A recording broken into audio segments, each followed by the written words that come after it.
Idol, wala na kami. Yan ang sinasabi ko sa iyo, puro ka kasi pag-ibig.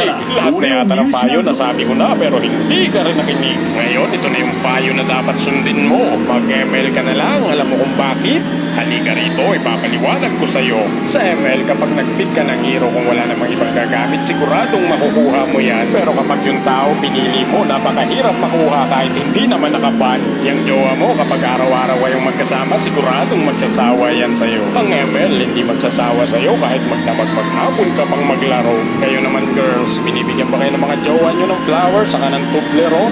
Ay, sa ML kahit talo ka, bibigyan ka ng chocolate ni Moonton. Yung jowa mo, lagi na lang galit sa iyo, ang bilis maubos ng pasensya. Naku sa ML, magbuo ka ng enchanted talisman, hindi ka mauubusan ng mana. Yung jowa mo, kapag may ibang lakad, hindi nagte-text, hindi nagchat-chat, hindi siya nagpapaalam sa iyo. Si Moonton, kapag may binabago sa laro, laging nag-update sa iyo. Kaya naman, mag-ML ka na lang, yan ang mapapayo ko sa'yo. Habulin mo na lang yung star kaysa habulin yung maling tao. Kapag may jowa ka, bata ka mag-overthink, lalong manghihina ka. Sa ML, magbata ka sa rank game, siguradong lalakas ka. Okay lang sa ML, kahit paglaruan mo siya ng paglaruan. Kapag pinaglaruan mo sa ML, hindi ka niya paglalaruan. Pero kapag feelings ng jowa mo ang iyong pinaglaruan, baka paglaruan ka din niya, tapos sa huli, ikaw pa yung masasaktan. Sa ML, napakaraming hero na pwede mong pagpilian. Yung jowa mo na hindi nagbabago ng ugali, yan lang ang pwede mong pagtyagaan. Yung jowa mo, habang tumatagal, manlalamig na sa'yo. Sa ML, habang tumatagal, mag-iinit ka talaga, pati baterya ng cellphone mo. Kapag nag-aaway kayo ng jowa mo, kung ano-anong matututunan mong masasakit na salita. Sa ML, kapag may masasakit na salita, minumute niya kagad, hindi niya hayaang makita mo ba.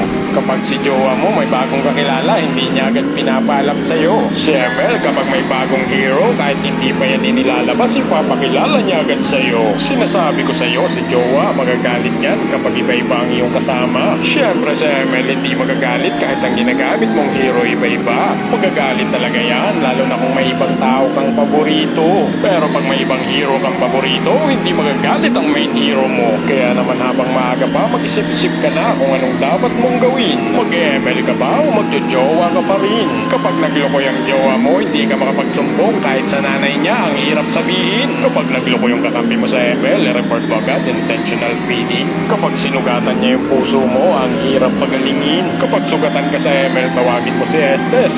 Healing galing. Sinasabi ko naman sa iyo, tama mo.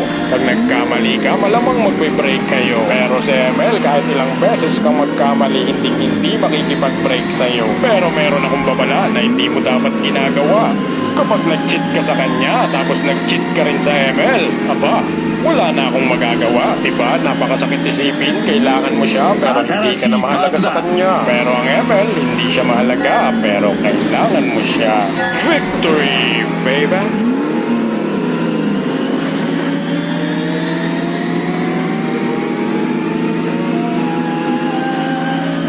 このボンネットは学者の城の